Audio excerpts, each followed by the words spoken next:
नमस्कार दोस्तों, स्वागत है आपका हमारे चैनल स्टडी विद पीके में। दोस्तों आज हम देखेंगे बहुत ही इंपॉर्टेंट और सिलेक्टेड क्वेश्चन जो कि दोस्तों आपकी आगामी एग्जाम एमपीपीएससी और एमपी पुलिस कांस्टेबल के लिए लाए गए हैं। ठीक है दोस्तों, हमारा यहाँ मॉडल पेपर होगा दोस्तों बहुत ही इंपॉर्टेंट और सिलेक्टेड क्वेश्चन का, जो कि दोस्तों आपके आगामी एग्जाम जो है एमपीपीएससी की और एमपी पुलिस कांस्टेबल की जो होने वाली है उसके लिए दोस्तों बहुत ही महत्वपूर्ण प्रश्न हम आपके लिए लेकर आए हैं। दोस्तों हम लगातार आपके लिए मॉडल पेपर प्रैक्टिस सेट लेकर आते हैं, जिससे कि दोस्तों जो आपकी तैयारी है बहुत ही जानदार और शानदार तरीके से चलती रहे। तो चलिए दोस्तों बिना किसी देरी के स्टार्ट करते हैं वीडियो को। अगर आप चैनल को पहली बार देख रहे हैं तो चैनल को सब्सक्राइब कर लीजिए और बेल आइकन पर प्रेस कर लीजिए, जिससे कि दोस्तों न्यू वीडियो की अपडेट्स आपको मिलती रहे। ठीक है दोस्तों, वीडियो को अंत तक जरूर देखिएगा, एक एक प्रश्न को ध्यान से पढ़िएगा दोस्तों। यहाँ से आपको ठीक है आपको दोस्तों 100% है कि क्वेश्चन आपको यहाँ से पूछे जाएंगे आपके एग्जाम में। ठीक है, कोई भी क्वेश्चन दोस्तों आपके सिलेबस का बाहर का नहीं है, सभी क्वेश्चन दोस्तों आपके आगामी एग्जाम को ध्यान में रखते हुए लाए गए हैं। ठीक है दोस्तों, एक एक क्वेश्चन को ध्यान से पढ़िएगा, उत्तर याद में रखिएगा, क्योंकि दोस्तों आपको यहाँ से क्वेश्चन गारंटीड है आपको एग्जाम में देखने को मिलेंगे। ठीक है, तो चलिए दोस्तों देखते हैं पहला प्रश्न क्या है बिना किसी देरी के। पहला प्रश्न है दोस्तों, पुलिस मोटर वर्कशॉप केंद्र किस जिले में स्थित है। ठीक है, पुलिस मोटर वर्कशॉप केंद्र किस जिले में स्थित है। आपको एग्जाम में अक्सर ये दोस्तों क्वेश्चन देखने को मिलता है। ठीक है ना, तो आपको पता होना चाहिए दोस्तों कि पुलिस मोटर वर्कशॉप किस जिले में स्थित है। अगर आपको एग्जाम में पूछा जाता है तो दोस्तों याद रखिएगा, ये है आपका किस जिले में स्थित है, रीवा जिले में स्थित है। ठीक है, एग्जाम में अगर पूछ लिया जाए तो आपको पता होना चाहिए कि पुलिस मोटर वर्कशॉप केंद्र जो है वो रीवा जिले में स्थित है। ठीक है, याद रखिएगा। और दोस्तों अगर आपको इसके साथ एक और क्वेश्चन पूछ लिया जाता है, ठीक है ना, याद रखिएगा, पुलिस वाहन, ये देखिए पुलिस मोटर है, पुलिस वाहन प्रशिक्षणशाला गोविंदगढ़ में स्थित है, ये भी आपको पता होना चाहिए। ठीक है ना, चलिए नेक्स्ट क्वेश्चन पे चलते हैं। वर्ष 2020 में निम्न कौन भारत का पहला 100% जैविक केंद्र शासित प्रदेश बना। देखिए दोस्तों कितना इंपॉर्टेंट क्वेश्चन है, ये क्वेश्चन आपके एग्जाम में जरूर पूछा जा सकता है। ठीक है, सभी क्वेश्चन दोस्तों आपके आगामी एग्जाम के लिए संभावित प्रश्न है। ठीक है ना, एक एक क्वेश्चन को ध्यान से पढ़िएगा। वर्ष 2020 में कौन भारत का पहला 100% जैविक केंद्र शासित प्रदेश बसा। अब दोस्तों अगर आपको एग्जाम में पूछा जाता है तो याद रखिएगा आपका आंसर होना चाहिए लक्षद्वीप। ठीक है, एग्जाम में बिल्कुल रट लीजिएगा इस क्वेश्चन को। केंद्रीय कृषि मंत्रालय द्वारा वर्ष 2020 में दोस्तों लक्षद्वीप को भारत का पहला केंद्र शासित प्रदेश घोषित किया गया। ठीक है, जो 100% जैविक है। ठीक है, याद रखिएगा, बहुत ही अच्छा क्वेश्चन है, इंपॉर्टेंट क्वेश्चन है। चलिए आगे बढ़ते हैं। मध्य प्रदेश का सबसे लंबा प्रादेशिक राजमार्ग कौन सा है। ठीक है, आपको बताना दोस्तों कि मध्य प्रदेश का सबसे लंबा प्रादेशिक राजमार्ग कौन सा है दोस्तों, SH19। ठीक है, SH19 जो है वो मध्य प्रदेश का सबसे लंबा प्रादेशिक राजमार्ग है। ठीक है ना, याद रखिएगा। चलिए आगे बढ़ते हैं। और दोस्तों अगर आपको पूछा जाए कि मध्य प्रदेश राज्य में कुल कितने प्रांतीय राजमार्गों की संख्या कितनी है या राजमार्गों की संख्या कितनी है, तो याद रखिएगा 48। ठीक है, 48 है। चलिए आगे बढ़ते हैं दोस्तों। मध्य प्रदेश में राष्ट्रपति शासन सर्वप्रथम कब लगाया गया। ठीक है, आपको बताना दोस्तों कि मध्य प्रदेश में सर्वप्रथम राष्ट्रपति शासन कब लगाया गया था। ठीक है, काफ़ी इंपॉर्टेंट क्वेश्चन है। इससे पहले वाले मॉडल पेपर में भी दोस्तों हमने इस क्वेश्चन के बारे में चर्चा की थी कि मध्य प्रदेश में राष्ट्रपति शासन जो है वो कितनी बार लगाया गया, तो आपको पता होना चाहिए कि 3 बार लगाया गया है। और कब कब लगाया गया है ये भी हमने बताया था। ठीक है, आपको यहाँ भी इसकी डिटेल दी जाएगी। आपको ये पता हो गया कि 3 बार लगाया गया था, और जो सर्वप्रथम है दोस्तों, सर्वप्रथम लगाया गया था 1977 में। ठीक है, 1977 में सर्वप्रथम लगाया गया था। दूसरी बार जो है दोस्तों वो 1980 में लगाया गया था, और तीसरी बार जो है दोस्तों वो दिसंबर 1992 से दिसंबर 1993 तक लगाया गया था। ठीक है, आपको तीनों ही पता होना चाहिए कब कब लगाए गए थे। चलिए आगे बढ़ते हैं। सभी क्वेश्चन दोस्तों दी मोस्ट एमपी क्वेश्चन है। वर्ल्ड इकोनॉमिक आउटलुक का प्रकाशन किस अंतर्राष्ट्रीय संस्था द्वारा किया जाता है। बहुत ही अच्छा क्वेश्चन है दोस्तों। वर्ल्ड इकोनॉमिक आउटलुक का प्रकाशन जो है दोस्तों जिस अंतर्राष्ट्रीय संस्था द्वारा किया जाता है, याद रखिएगा वो अंतर्राष्ट्रीय संस्था का नाम है अंतर्राष्ट्रीय मुद्रा कोष। ठीक है, याद रखिएगा अंतर्राष्ट्रीय मुद्रा कोष द्वारा ही, ठीक है ना, वर्ल्ड इकोनॉमिक आउटलुक का प्रकाशन किया जाता है। ठीक है, अगर आपको एग्जाम में पूछा जाए तो याद रखिएगा। ठीक है, और दोस्तों अक्सर एग्जाम में पूछा जाता है कि अंतर्राष्ट्रीय मुद्रा कोष IMF, ठीक है, IMF का जो आपको स्थापना पूछी जाती है। ठीक है, तो याद रखिएगा दोस्तों जो इसकी स्थापना है वो कब हुई थी, जुलाई, ठीक है, 1944 में। ठीक है, याद रखिएगा जुलाई 1940 में इसकी स्थापना हुई थी। चलिए आगे बढ़ते हैं दोस्तों।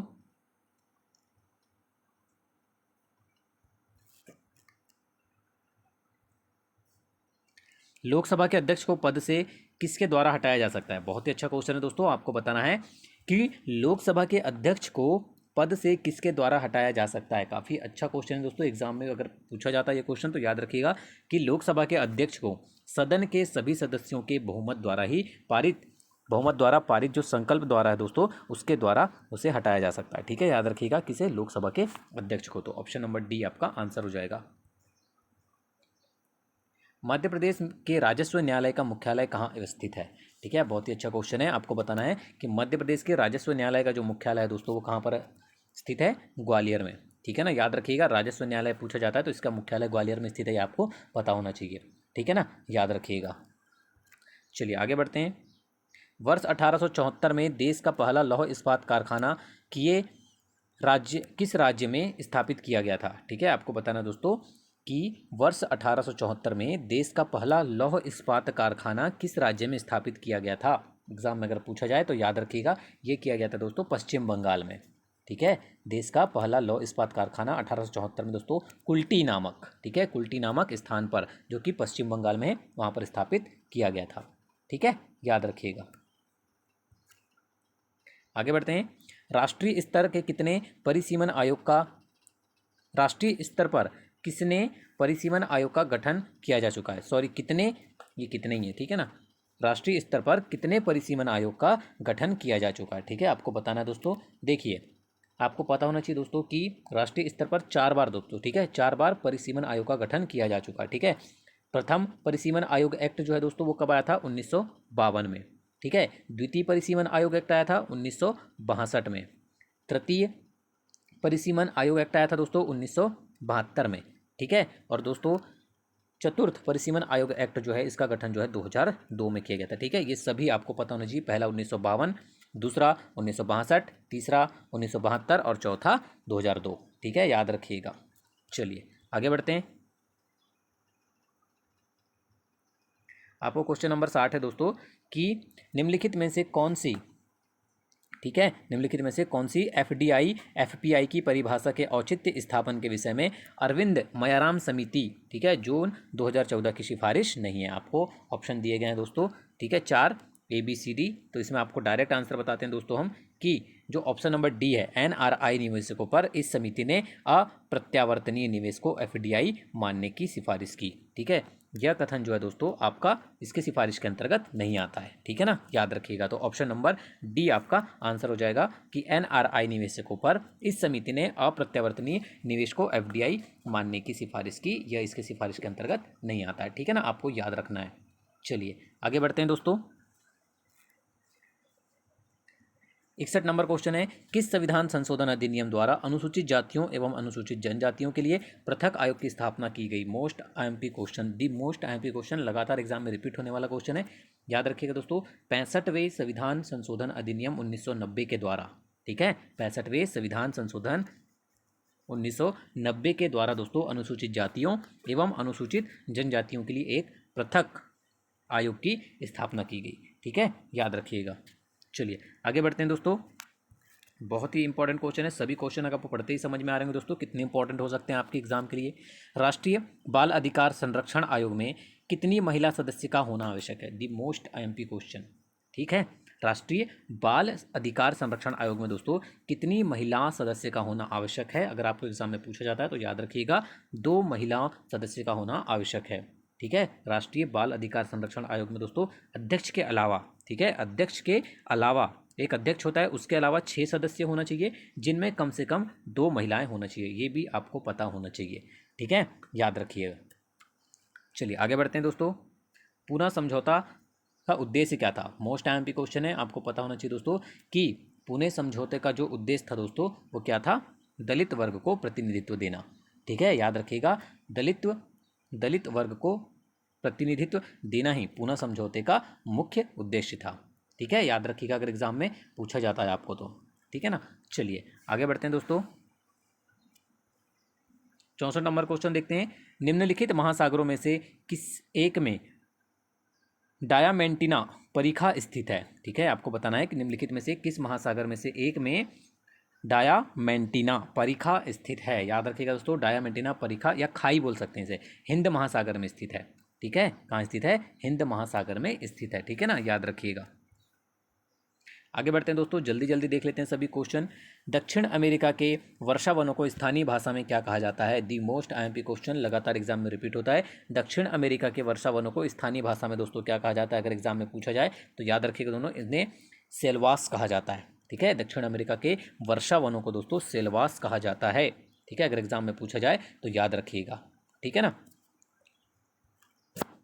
अम्ल वर्षा का कारण है, ये भी क्वेश्चन लगातार एग्जाम में रिपीट होता है दोस्तों, याद रखिएगा। अम्ल वर्षा का जो कारण है वो है मुख्य कारण नाइट्रोजन के ऑक्साइड और सल्फर के डाइऑक्साइड। ठीक है, एग्जाम में अगर पूछा जाएगा तो याद रखिएगा, नाइट्रोजन के ऑक्साइड और सल्फर के डाइऑक्साइड। ठीक है, अम्ल वर्षा का प्रमुख कारण है। ठीक है ना, याद रखिएगा।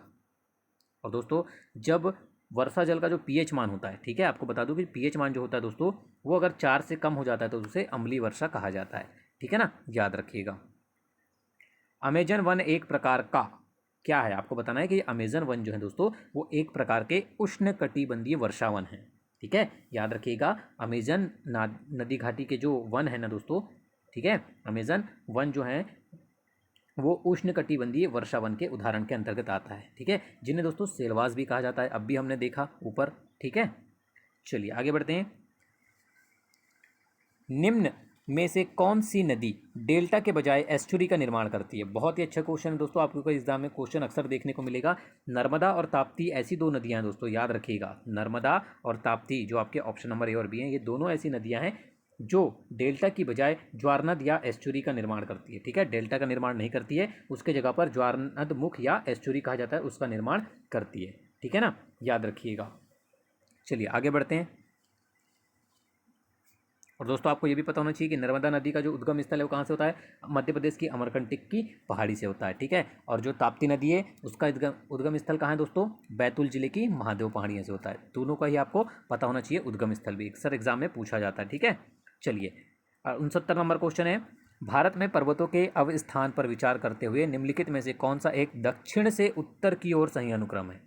अब आपको बताना दोस्तों कि भारत में पर्वतों के अवस्थान पर आपको बताना है कि कौन सा दक्षिण से उत्तर की ओर सही अनुक्रम है। ठीक है, तो दोस्तों अगर आपको पूछा जाए और ये 4 ऑप्शन दिया जाए तो दोस्तों जो दक्षिण से उत्तर की ओर जो सही अनुक्रम होगा वो आएगा दोस्तों, सबसे पहले आएगा दोस्तों आपका दोदा बेटा। ठीक है, सबसे आएगा पहला दोदा बेटा। ठीक है, फिर आएगा दोस्तों आपका विंध्याचल। ठीक है, फिर आएगा विंध्याचल, फिर आएगा आपका धौलागिरी, और उसके बाद आएगा दोस्तों कैलाश पर्वत। ठीक है, याद रखिएगा, पहला आएगा दोदा बेटा, फिर अगर हम आगे बढ़ेंगे उत्तर की ओर तो फिर आएगा आपका विंध्याचल, फिर आएगा धौलागिरी और फिर आएगा आपका कैलाश पर्वत। ठीक है ना, याद रखिएगा। आगे बढ़ते हैं। शिक्षा, पर्यटन, तीर्थ यात्रा, चिकित्सा, उपस्थिति, व्यावसायिक उद्देश्यों आदि विदेश यात्रा के लिए ई गवर्नेंस वेबसाइट का उपयोग किया जाता है। आपको बताना दोस्तों वो कौन सी ई गवर्नेंस, कौन सी वेबसाइट है? सभी को पता है दोस्तों, वो है पासपोर्ट। ठीक है, याद रखिएगा, पासपोर्ट उन व्यक्तियों के लिए दोस्तों एक आवश्यक यात्रा डॉक्यूमेंट है जिसमें दोस्तों शिक्षा, पर्यटन, चिकित्सा उपस्थिति, व्यावसायिक उद्देश्य आदि विदेश यात्रा के लिए ई गवर्नेंस वेबसाइट है ये। ठीक है, याद रखिएगा। चलिए आगे बढ़ते हैं दोस्तों। जैन धार्मिक समुदाय को किस वर्ष अल्पसंख्यक आयोग में शामिल किया गया? दी मोस्ट आईएमपी क्वेश्चन, बिल्कुल रट लीजिए इस क्वेश्चन को कि जैन धार्मिक समुदाय को किस वर्ष अल्पसंख्यक आयोग में शामिल किया गया था दोस्तों? ये किया गया था उनको जनवरी 2014 में। ठीक है, याद रखिएगा, जनवरी 2014 में शामिल किया गया था अल्पसंख्यक आयोग में। ठीक है ना, याद रखिएगा अगर एग्जाम में पूछा जाता है तो। मध्य प्रदेश से खेलकूद एवं युवा कल्याण निदेशालय की स्थापना किस वर्ष हुई? ठीक है, खेल गतिविधियों को दोस्तों बढ़ावा देने हेतु मध्य प्रदेश सरकार ने 1 अक्टूबर, ठीक है, देखिए दोस्तों आपको डेट भी बता रहा हूँ, 1 अक्टूबर 1975, ठीक है, 1 अक्टूबर 1975 को खेलकूद एवं युवा कल्याण विभाग की स्थापना की गई थी। ठीक है, याद रखिएगा 1975, केवल आपको यहाँ वर्ष दिया है तो आपको केवल वर्ष बताना है 1975, और अगर डेट दिया हो तो 1 अक्टूबर याद रखिएगा। आगे बढ़ते हैं दोस्तों। दूरसंचार नेटवर्क के माध्यम से व्यापार का लेन देन क्या कहलाता है? सभी को पता है दोस्तों कि दूरसंचार के माध्यम से, विशेष रूप से जो इंटरनेट के माध्यम से व्यापार का जो लेन देन कहलाता है दोस्तों, इसमें बिल्कुल कोई सोचने की बात नहीं है, वो कहलाता है दोस्तों हमारा क्या? E commerce. ठीक है ना, याद रखिएगा, ई कॉमर्स कहलाता है। ठीक है, ब्लॉग क्या है? ठीक है, ब्लॉग क्या है दोस्तों? सभी को पता है कि ब्लॉग जो होता है दोस्तों वो ऑनलाइन किसी पत्रिका के रूप में कोई व्यक्तिगत या एक कॉर्पोरेट वेबसाइट होती है। ठीक है ना, याद रखिएगा। अगर आपको एग्जाम में पूछा जाता है तो आपको पता होना चाहिए। ऑनलाइन किसी पत्रिका के रूप में कोई व्यक्तिगत या एक कारपोरेट वेबसाइट होती है ब्लॉग। चलिए आगे बढ़ते हैं दोस्तों। आपको अब बताना है केंद्रीय सूचना आयोग CIC के बारे में कथनों पर विचार करना है और आपको सही कथन का चयन करना है। केंद्रीय सूचना आयोग की स्थापना 12 अक्टूबर 2005 को की गई। ठीक है, यह कथन आपको बताना है कि सही है कि गलत है। ठीक है, देखिए दोस्तों, और दूसरा है आपका, इसकी स्थापना सूचना का अधिकार अधिनियम 2005 के तहत की गई। पहले तो आपको बताना है कि 12 अक्टूबर 2005 को ही कि नहीं। तो दोस्तों यह कथन पूर्ण तरीके से सत्य है कि केंद्रीय सूचना आयोग की जो स्थापना है 12 अक्टूबर 2005 को की गई दोस्तों, और इसकी स्थापना जो है दोस्तों वो सूचना के अधिकार अधिनियम 2005 के तहत भी की गई है। तो दोनों ही कथन आपके सही हो जाएंगे। तो आपका आंसर आ जाएगा ऑप्शन नंबर सी, 1 और 2 दोनों सही है। ठीक है, याद रखिएगा। चलिए आगे बढ़ते हैं दोस्तों, देखते हैं नेक्स्ट क्वेश्चन क्या है। 76 नंबर क्वेश्चन है, 102 संविधान 102वां संविधान संशोधन अधिनियम का संबंध है। आपको बताना दोस्तों कि 102वें संविधान संशोधन के अधिनियम का संबंध किससे है। ठीक है, तो याद रखिएगा दोस्तों, राष्ट्रीय पिछड़ा वर्ग आयोग।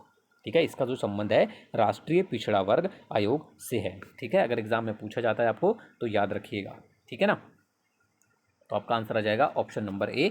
ठीक है, याद रखिएगा। और दोस्तों अगर आपको पूछा जाए कि राष्ट्रीय पिछड़ा वर्ग आयोग का गठन कब हुआ था, तो ये भी मोस्ट टाइम पे क्वेश्चन है, याद रखिएगा। 14 अगस्त 1993 को हुआ था। ठीक है, 14 अगस्त 1993 को राष्ट्रीय पिछड़ा वर्ग आयोग का गठन हुआ था। और इस आयोग के जो प्रथम अध्यक्ष थे दोस्तों वो थे काका कालेकर। ठीक है, ये भी आपको याद रखना है, बहुत ही इंपॉर्टेंट जानकारी है आपके एग्जाम के लिए। चलिए, काजीरंगा वन्यजीव अभ्यारण्य कहाँ स्थित है, बिल्कुल मोस्ट टाइम पे क्वेश्चन एग्जाम में पूछा जाता है, और इजी क्वेश्चन भी कह सकते हैं क्योंकि बार बार लगातार रिपीट होता है। ठीक है, तो दोस्तों काजीरंगा वन्यजीव अभ्यारण्य जो है वो कहाँ स्थित है दोस्तों, असम। ठीक है, असम के गोलघाट में स्थित है। ठीक है, याद रखिएगा। ठीक है, अगर एग्जाम में पूछा जाए कि इसकी स्थापना कब हुई थी, ठीक है, तो दोस्तों इसकी जो स्थापना है वो 1905 में हुई थी। ठीक है, अगर काजीरंगा वन्यजीव अभ्यारण्य की स्थापना पूछा जाएगा आपको तो दोस्तों इसको बताना है कि 1905 में हुई थी। और दोस्तों ठीक है, और स्थापना के 68 वर्ष बाद इसे 1973 में, ठीक है, कब, 1973 में राष्ट्रीय उद्यान घोषित किया गया था। ठीक है, इसकी स्थापना 1905 में हुई थी और इससे राष्ट्रीय उद्यान जो है 1973 में घोषित किया गया था काजीरंगा वन्यजीव अभ्यारण्य को। ठीक है, याद रखिएगा। मध्य प्रदेश में एकलव्य पुरस्कार कितने वर्ष से कम आयु वाले खिलाड़ियों को मिलता है। बहुत ही अच्छा क्वेश्चन है दोस्तों, आप सभी को पता है कि मध्य प्रदेश का जो एकलव्य पुरस्कार है वो 19 वर्ष से कम आयु वर्ग के खिलाड़ियों को दिया जाता है। ठीक है ना, याद रखिएगा। चलिए आगे बढ़ते हैं दोस्तों। मनुष्य के शरीर में रक्त का कौन सा भाग रोगों का प्रतिरोध करता है। ठीक है, आपको बताना दोस्तों कि मनुष्य के शरीर का वो कौन सा भाग होता है जो रोगों का प्रतिरोध करता है। ठीक है, रोगों को प्रतिरोध करता है, वो है दोस्तों आपका कौन सा, WBC। ठीक है, श्वेत रक्त कणिकाएं, WBC श्वेत रक्त कणिकाएं जो होती है दोस्तों, ठीक है ना, इनमें हीमोग्लोबिन नहीं होता है, इसलिए यह रंगीन होती है तथा इनकी संख्या भी कम होती है शरीर में। ठीक है, याद रखिएगा। चलिए आगे बढ़ते हैं। मध्य प्रदेश में गोटमार का खेल कहाँ प्रचलित है। बहुत ही अच्छा क्वेश्चन है, लगातार एग्जाम में पूछा जाने वाला क्वेश्चन है दोस्तों। मध्य प्रदेश में जो गोटमार का खेल है वो प्रसिद्ध कहाँ पर है दोस्तों, छिंदवाड़ा में। ठीक है, छिंदवाड़ा में बहुत ही प्रचलित खेल है। ठीक है, अगर एग्जाम में पूछा जाता है आपको तो याद रखिएगा। ठीक है ना, चलिए आगे बढ़ते हैं। सुमेलित करना है दोस्तों अब आपको। ठीक है, अब आपको सुमेलित वाले क्वेश्चन दोस्तों एग्जाम में बिल्कुल पूछे जाते हैं, आपको बिल्कुल भी नहीं इग्नोर नहीं करना है। ठीक है, आपको एक साइड दिया है, ठीक है ना, एक साइड आपको बीमारी का नाम दिया गया है और एक उनके कारण दिए गए हैं। ठीक है, कि कौन सी बीमारी किसके कारण से होती है। ठीक है, देखिए त्वचा का कैंसर, ध्वनि प्रदूषण, वैश्विक ताप और ओजोन छिद्र, ये आपको कारण दिए हुए हैं। ठीक है, अब दोस्तों एक किसकी वजह से होते हैं आपको बताना है। देखिए त्वचा का जो कैंसर है दोस्तों वो किसके कारण से होता है, पराबैंगनी किरणों के कारण से होता है। ठीक है, तो ये आ जाएगा आपका ए। ठीक है, पराबैंगनी किरणों के कारण से होता है क्या, त्वचा का कैंसर। ध्वनि प्रदूषण सभी को पता है दोस्तों किसके कारण से होता है, ध्वनि प्रदूषण। ठीक है, ध्वनि प्रदूषण जो आएगा आपका दोस्तों ये आ जाएगा आपका डेसिबल। ठीक है, ध्वनि की जो मापने की इकाई है दोस्तों आप सभी को पता है वो डेसिबल होती है, तो ये आ जाएगा आपका डेसिबल। तो ये क्या हो जाएगा आपका बी। वैश्विक तापन, वैश्विक तापन का जो मुख्य कारण है दोस्तों सभी को पता है वो क्या है, कार्बन डाइऑक्साइड। ठीक है, और ओजोन छिद्र दोस्तों क्लोरोफ्लोरोकार्बन के कारण ओजोन छिद्र। ठीक है, इसका कारण क्या होता है, क्लोरोफ्लोरोकार्बन CFC। ठीक है, जो कि ओजोन छिद्र का एक प्रमुख कारण है। ठीक है, तो ये हो गया दोस्तों आपका सीक्वेंस। अब आपको देखना है कि कौन सा आएगा। ए का क्या आ जाएगा आपका दोस्तों, 2। तो ए का 2 कहाँ दिख रहा है आपको, देखिए ऑप्शन नंबर सी में भी दिख रहा है और बी में भी दिख रहा है। अब आगे बढ़ते हैं, बी का क्या होगा, 3, बी का 3 दोनों में है। सी का देख लेते हैं 1, सी का 1 कहाँ है दोस्तों? ऑप्शन नंबर सी में। ठीक है, तो आपका आंसर क्या हो जाएगा दोस्तों? Option number C. ठीक है, ए का 2 मतलब त्वचा कैंसर हो जाएगा आपका पराबैंगनी किरण। बी का 3 मतलब ध्वनि प्रदूषण हो जाएगा आपका डेसिबल। सी का ए वैश्विक तापन, सॉरी सी का 4, सॉरी सी का 4 हो जाएगा आपका। तो ऑप्शन नंबर क्या होगा दोस्तों? आपका ऑप्शन नंबर बी आंसर होगा। ठीक है, सी का 4 यानी वैश्विक तापन, क्लोरोफ्लोरोकार्बन और ओजोन छिद्र, सॉरी कार्बन डाइऑक्साइड और ओजोन छिद्र आपका हो जाएगा क्लोरोफ्लोरोकार्बन। ठीक है, ये आपका आंसर हो जाएगा ऑप्शन नंबर बी। ठीक है, थोड़ा सा मिस्टेक हो गई थी, ऑप्शन नंबर बी याद रखिएगा। त्वचा कैंसर आपका हो जाएगा पराबैंगनी किरण, ध्वनि प्रदूषण डेसिबल, वैश्विक तापन कार्बन डाइऑक्साइड और ओजोन छिद्र क्लोरोफ्लोरोकार्बन। ठीक है, ये हो जाएगा आपका आंसर। थोड़ा सा मिस्टेक हो गया था, इसलिए थोड़ा सा कंफ्यूज ना हो बिल्कुल आप। ठीक है, आपको खाली आंसर याद रखना है। चलिए आगे बढ़ते हैं। नगर पालिका परिषद के गठन के लिए न्यूनतम कितनी जनसंख्या आवश्यक होती है? ठीक है, नगर पालिका परिषद के गठन के लिए दोस्तों जो न्यूनतम जनसंख्या है वो कितनी होना चाहिए? 20,000 होना चाहिए। ठीक है, 20,000 न्यूनतम जनसंख्या आवश्यक होती है नगर परिषद के गठन के लिए। ठीक है, याद रखिएगा। और दोस्तों अक्सर पूछा जाता है कि इसके पार्षदों का जो चुनाव है वो किस किस चुनाव प्रणाली के द्वारा होता है? तो याद रखिएगा, जो इनके पार्षद होते हैं दोस्तों उनका जो चुनाव है प्रत्यक्ष मतदान प्रणाली के माध्यम से होता है। ठीक है ना, याद रखिएगा। मध्य प्रदेश में रहने वाली नगरीय जनसंख्या है, आपको बताना दोस्तों कि मध्य प्रदेश में रहने वाली नगरीय जनसंख्या कितनी है। ठीक है, तो दोस्तों याद रखिएगा कितनी जनसंख्या है नगरीय, अगर आपको एग्जाम में पूछा जाए तो याद रखिएगा वो है आपकी 2,69,405। ठीक है, 2,69,405 व्यक्ति जो है नगर में रहते हैं। ठीक है, याद रखिएगा अगर एग्जाम में पूछा जाए तो। ठीक है ना, चलिए आगे बढ़ते हैं। बहुत ही अच्छे क्वेश्चन है दोस्तों सभी। मध्य प्रदेश के निम्नलिखित क्रिकेटरों में से किसने भारत की ओर से टेस्ट मैच नहीं खेला? लगातार ये क्वेश्चन एग्जाम में पूछा जाता है और आपको याद रखना है कि अभय, ठीक है, अभय खुरासिया ने भारत की ओर से टेस्ट मैच नहीं खेला है, जो कि मध्य प्रदेश क्रिकेटरों में से एक है। ठीक है, अभय खुरासिया। बाकी जो 3 नाम दिए दोस्तों इन सभी ने भारत की ओर से टेस्ट मैच खेला है, केवल किन्होंने नहीं खेला है दोस्तों? अभय खुरासिया ने। ठीक है ना, याद रखिएगा, एग्जाम में पूछा जाता है ये क्वेश्चन। क्रिस्टल आईटी पार्क कहाँ है? सभी को पता है दोस्तों, क्रिस्टल आईटी पार्क आपका कहाँ पर स्थित है? इंदौर में स्थित है। ठीक है, अगर एग्जाम में पूछा जाए तो आपको पता होना चाहिए। ठीक है, चलिए आगे बढ़ते हैं दोस्तों। मध्य प्रदेश में नई औद्योगिक नीति कब से आरंभ हुई? मध्य प्रदेश में नई औद्योगिक नीति जो है दोस्तों अगर एग्जाम में पूछा जाता है आपको तो याद रखिएगा दोस्तों 14 जून 2004 को प्रारंभ की गई। ठीक है, जो कि 5 वर्षों के लिए बनाई गई थी। ठीक है, याद रखिएगा। आगे बढ़ते हैं। मध्य प्रदेश का कौन सा शहर ऊर्जा राजधानी के नाम से जाना जाता है? सभी को पता है दोस्तों कि ऊर्जा राजधानी के नाम से कौन सा शहर जाना जाता है दोस्तों आपका? वो है दोस्तों आपका कौन सा शहर? दोस्तों वो सिंगरौली जाना जाता है। यहाँ पर ऑप्शन नहीं दिया है। ठीक है, अगर आपको ऑप्शन नहीं दिया रहता है तो आप सीधी में आंसर लगाएंगे। ठीक है, सीधी के अंतर्गत आता है आपका सिंगरौली। ठीक है, याद रखिएगा।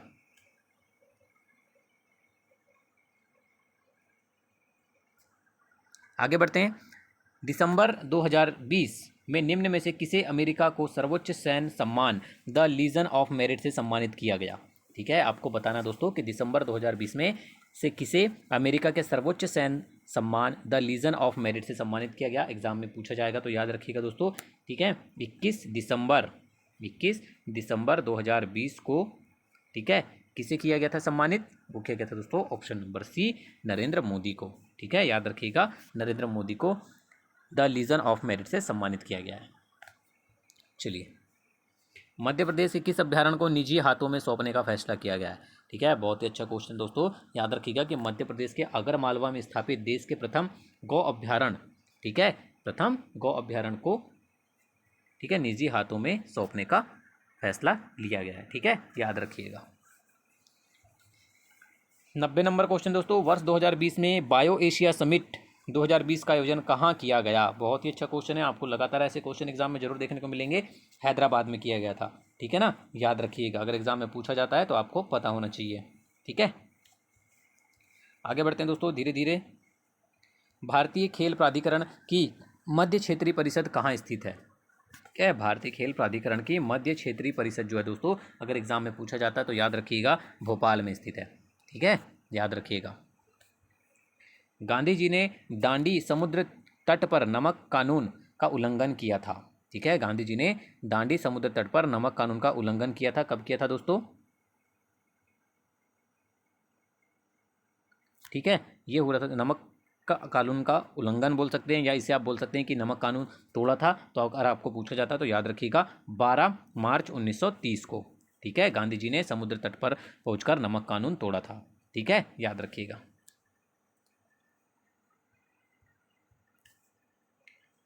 निम्नलिखित में से किस आंदोलन के लिए प्रथम बार वंदे मातरम के नारे का उपयोग किया गया था? बहुत ही अच्छा क्वेश्चन है दोस्तों। आपको बताना है कि किस आंदोलन के लिए प्रथम बार वंदे मातरम को नारे के रूप में अपनाया गया था। एग्जाम में बहुत ही अच्छा क्वेश्चन है, याद रखिएगा। अगर आपको एग्जाम में पूछा जाता है तो आपका आंसर हो जाएगा ऑप्शन नंबर बी, 16 अक्टूबर 1905 को बंगाल विभाजन के दिन। ठीक है, याद रखिएगा। ठीक है, 16 अक्टूबर 1905 को बंगाल विभाजन के दिन को बंगाल में शोक दिवस के रूप में मनाया गया। ठीक है, याद रखिएगा। और विभाजन विरोधी आंदोलन के दौरान कलकत्ता की सड़कों पे वंदे मातरम के नारे लगाए गए। ठीक है, याद रखिएगा।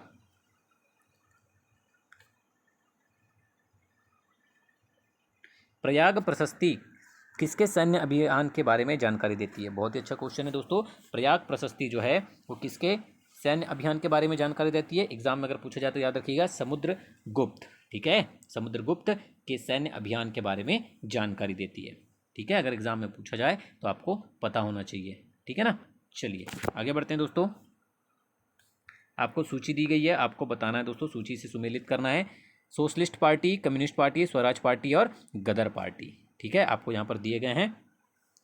ठीक है, देखिए दोस्तों, पहला है आपका सोशलिस्ट पार्टी। ठीक है, तो सही सम्मेलन करना है आपको। सोशलिस्ट पार्टी है, इसका जो आंसर आएगा दोस्तों वो आ जाएगा आपका क्या? राम मनोहर लोहिया। Socialist party Ram Manohar Lohia. ठीक है, फिर कम्युनिस्ट पार्टी ये हो जाएगा आपका दोस्तों क्या? पीसी जोशी। स्वराज पार्टी सभी को पता है दोस्तों, स्वराज पार्टी ये हो जाएगा आपका लाला हरदयाल। और गदर पार्टी सीआर दास। ठीक है, ये आपका सही सुमेलित हो जाएगा। ठीक है, तो आपका आंसर क्या हो जाएगा दोस्तों? ऑप्शन नंबर ए का 2 यानी socialist party Ram Manohar Lohia. B का क्या हो जाएगा आपका 4 यानी पीसी जोशी। सी का क्या हो जाएगा? स्वराज पार्टी लाला हरदयाल। और गदर पार्टी ये हो जाएगा आपका, ये हो जाएगा दोस्तों आपका क्या? गदर पार्टी लाला हरदयाल। ठीक है, सॉरी यहाँ थोड़ा मिस्टेक हो गया। Socialist party Ram Manohar Lohia. ठीक है, याद रखिएगा। कम्युनिस्ट पार्टी ये क्या हो जाएगा आपका? Communist party 4 PC Joshi. Swaraj party ये है दोस्तों आपका, स्वराज पार्टी जो है वो सीआर दास होगा। ठीक है, और जो गदर पार्टी है वो लाला हरदयाल होगा। ठीक है, ये आपका सही क्रम होगा, तो ऑप्शन नंबर ए आपका आंसर हो जाएगा। ठीक है, याद रखिएगा। निम्न में से कौन किसी भी डिवाइस को इंटरनेट और अन्य कनेक्टिंग डिवाइस से जोड़ने की अवधारणा है? ठीक है, आपको बताना है दोस्तों कि निम्न में से कौन किसी भी डिवाइस को इंटरनेट और अन्य कनेक्टिंग डिवाइस से जोड़ने की एक अवधारणा के अंतर्गत आता है। वो है दोस्तों आपका इंटरनेट ऑफ थिंग्स। ठीक है, IoT। याद रखिएगा, अगर एग्जाम में पूछा जाता है आपको तो। ठीक है ना, IoT। दिसंबर 2020 में किन 2 देशों की नौसेनाओं ने पैसेक्स समुद्री अभ्यास किया? ठीक है, आपको बताना दोस्तों कि दिसंबर 2020 में किन 2 देशों की नौसेनाओं ने PASSEX पैसेक्स समुद्री अभ्यास किया? अगर आपको एग्जाम में पूछा जाए तो याद रखिएगा वो किसने किया? भारत एवं वियतनाम ने। ठीक है, भारत एवं वियतनाम ने किया। ठीक है, अगर आपको एग्जाम में पूछा जाए तो याद रखिएगा। मध्य प्रदेश में मालवा उत्सव का आयोजन प्रतिवर्ष कहाँ किया जाता है? बहुत ही अच्छा क्वेश्चन दोस्तों, एग्जाम में पूछा जाएगा तो याद रखिएगा कि उज्जैन और इंदौर में किया जाता है मालवा उत्सव का आयोजन। ठीक है, एग्जाम में अगर पूछा जाए तो याद रखिएगा। ठीक है, चलिए तो आपका आंसर क्या हो जाएगा? ऑप्शन नंबर डी, बी व सी दोनों। 99 नंबर क्वेश्चन देखते हैं। राज्य में पुरातत्व व अभिलेखागार संग्रहालय का मुख्यालय कहाँ स्थित है? ठीक है, राज्य में पुरातत्व व अभिलेखागार संग्रहालय का मुख्यालय कहाँ स्थित है दोस्तों? ये स्थित है आपका भोपाल में। ठीक है ना, याद रखिएगा, अगर एग्जाम में पूछा जाता है आपको तो याद रखिएगा दोस्तों। ठीक है ना, चलिए आगे बढ़ते हैं। 100 नंबर क्वेश्चन है। मध्य प्रदेश के किस राजनीतिज्ञ ने राष्ट्रीय स्वयंसेवक संघ से राजनीति में प्रवेश किया था? बहुत ही अच्छा क्वेश्चन है, आपको पूछा जाए तो याद रखिएगा सुंदरलाल पटवा आपका आंसर हो जाएगा। ठीक है, सुंदरलाल पटवा ने राष्ट्रीय स्वयंसेवक संघ से राजनीति में प्रवेश किया था। ठीक है, याद रखिएगा। चलिए, ये थे दोस्तों आज के बहुत ही इंपॉर्टेंट क्वेश्चन आपके एग्जाम से रिलेटेड। वीडियो को अंत तक देखने के लिए धन्यवाद दोस्तों। वीडियो पसंद आया तो लाइक और शेयर जरूर कीजिएगा और इसी तरह के लगातार वीडियो पाने के लिए दोस्तों हमारे चैनल को सब्सक्राइब जरूर कीजिएगा। धन्यवाद।